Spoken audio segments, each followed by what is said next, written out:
Saludos, Dios le bendiga a un nuevo estudio de la palabra de Dios. Hoy comenzamos con Primera de Crónicas. Vamos a ver estos dos libros que son muy importantes para nosotros, así como lo fue también para el pueblo de Israel que volvía de la cautividad. Estos dos libros nos van a enseñar lo mismo que le enseñó Dios a su pueblo Israel allí cuando volvían de Babilonia. Resulta que cuando estuvieron 70 años cautivos en Babilonia, muchos de los que fueron cautivos murieron en la cautividad, pero también muchos nacieron en la cautividad. Y de los que ya estaban a punto de morir, y de los que nacieron, que eran jóvenes, volvieron a través del decreto del rey Ciro nuevamente para edificar Jerusalén allí en Judá. Ahora los escribas y los sacerdotes debían enseñarle nuevamente al pueblo de Israel los mandamientos de Dios. ¿Y qué mejor manera que escribir Primera de Crónicas y Segunda de Crónicas? Hoy veremos los capítulos 1 al 9, ya que se describen en estos capítulos las genealogías desde David retrocediendo hasta el primer hombre que fue Adán.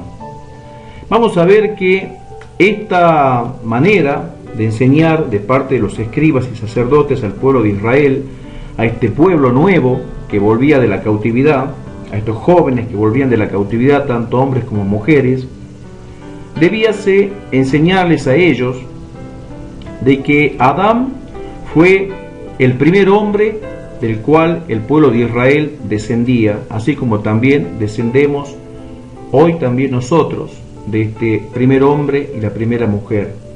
El pueblo de Israel debía entender que Adán fue un hombre desobediente a Dios, que se apartó de los mandamientos de Dios y que lamentablemente la maldición cayó sobre Adán y sobre Eva. Esto era un ejemplo a seguir por el pueblo de Israel, este nuevo pueblo que volvía a reconstruir la ciudad allí en Judá y en Jerusalén, para que entendiese que obedecer a Dios era bendición. Así como si Adán desobedecía a Dios, seguramente Dios habría de bendecir a Adán. Pero como Adán y Eva desobedecieron a Dios, la maldición cayó sobre ellos, y por lo tanto también, como dice la Biblia, cayó la muerte. Lo mismo pasó con los hombres y mujeres, los padres de estos jóvenes que volvían desde Babilonia nuevamente a Judá a reconstruir la ciudad.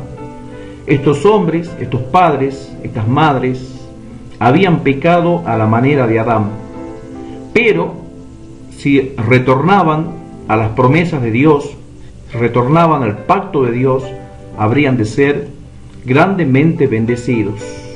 Por eso es que los escribas y sacerdotes debían enseñar al pueblo de Dios, a este nuevo pueblo que regresaba allí desde Babilonia hasta Judá, a guardar los mandamientos de Dios, reconociendo esto que era muy importante: no pecar a la manera de Adán, así como pecó Adán y como pecaron sus padres, que lamentablemente fueron llevados cautivos por Nabucodonosor hasta Babilonia. Y así, Primera de Crónicas recorre los 9 capítulos, nombrando a Jacob y nombrando a Judá, nombrando a Jacob y nombrando a su hijo, porque Jacob también recibió la promesa de que la tierra en la que él estaba recostado habría de ser de todo su pueblo en herencia, que todo su pueblo la habría de recobrar y la habría de tener para siempre. Por lo tanto, esta enseñanza era muy importante para el nuevo pueblo que estaba retornando desde Babilonia hasta Jerusalén, ya que así como Jacob recibió la promesa de Dios de que esa tierra sería de Israel, así también los que volvían de la cautividad debían entender que esa tierra habría de ser para siempre de ellos, siempre y cuando guardasen las promesas de Dios y obedeciesen al Señor.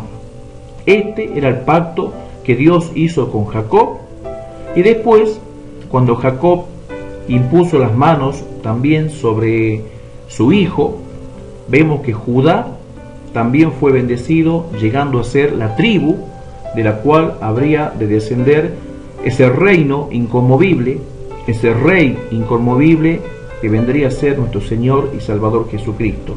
Por lo tanto, el nuevo pueblo de Israel que retornaba de los 70 años de cautividad debían comprender que Dios estaba instruyéndolos nuevamente, que Dios estaba enseñándoles nuevamente desde cero, comenzando desde el principio, empezando desde donde día a día debía el pueblo de Israel aprender las cosas de Dios, desde el principio, desde el inicio de la creación, mostrando a un Dios creador, mostrando a un Dios que ama a aquellos a quienes Él cuida y protege todos los días, y que si nosotros guardamos los mandamientos de Dios, todas las cosas nos van a ir bien en nuestra vida.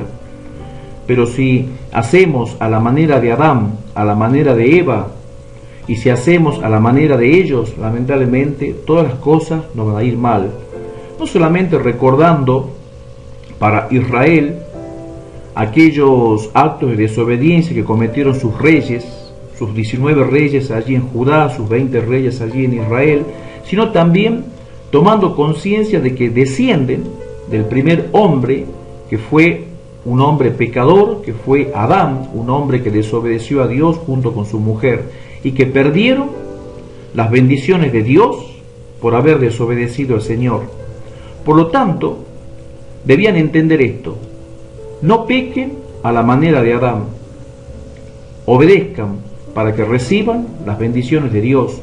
No pequen a la manera de Adán y Eva para que la muerte no venga sobre sus vidas. Esta era la enseñanza que debía de aprender el nuevo pueblo de Israel que retornaba de la cautividad. Por eso, Primera de Crónicas capítulo 1 hasta el capítulo 9 nos habla de las genealogías, desde Adán hasta David, desde David hasta Adán, porque era necesario que este nuevo pueblo aprendiese nuevamente los mandamientos de Dios.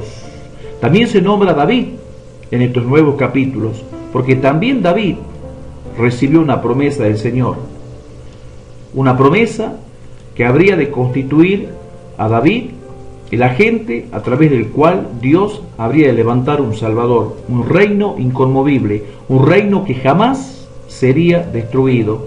David vendría a ser modelo de cómo Dios quería que se gobernase a su pueblo. El rey David vendría a ser modelo de justicia, modelo de verdad, modelo de amor, modelo de servicio a Dios. Así también el nuevo pueblo de Israel debía imitar a su rey, y si escogían un rey, debían procurar que su rey también obedeciese a Dios como lo hizo el rey David.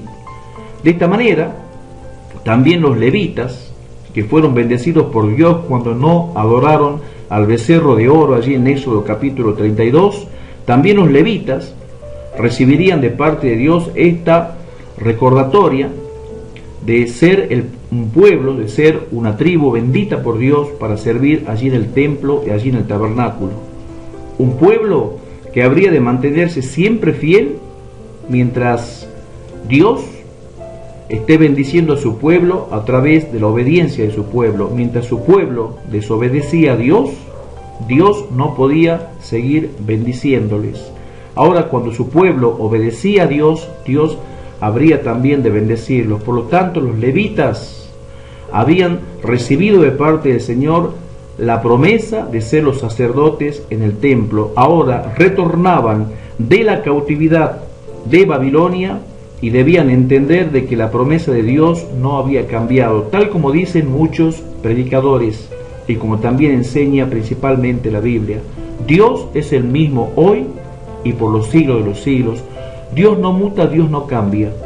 Dios no tiene sombra de variación. Dios prometió bendecirte, te va a bendecir, pero siempre con una condición: que guardes sus mandamientos. Dios prometió darte salud, te la va a dar, pero con una condición: que guardes sus mandamientos.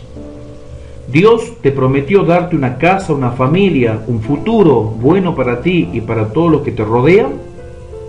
Dios lo va a hacer siempre y cuando vos te mantengas fiel a los mandamientos de Dios y los cumplas todos los días de tu vida. Si no cumplís los mandamientos de Dios, te va a pasar como a Adán y te puede pasar también como al pueblo de Israel, que sufrió lamentablemente por Nabucodonosor la cautividad. Mucho dolor, mucha tristeza, mucha angustia, desesperación y cosas malas en las vidas de aquellas personas que no quieren obedecer los mandamientos de Dios.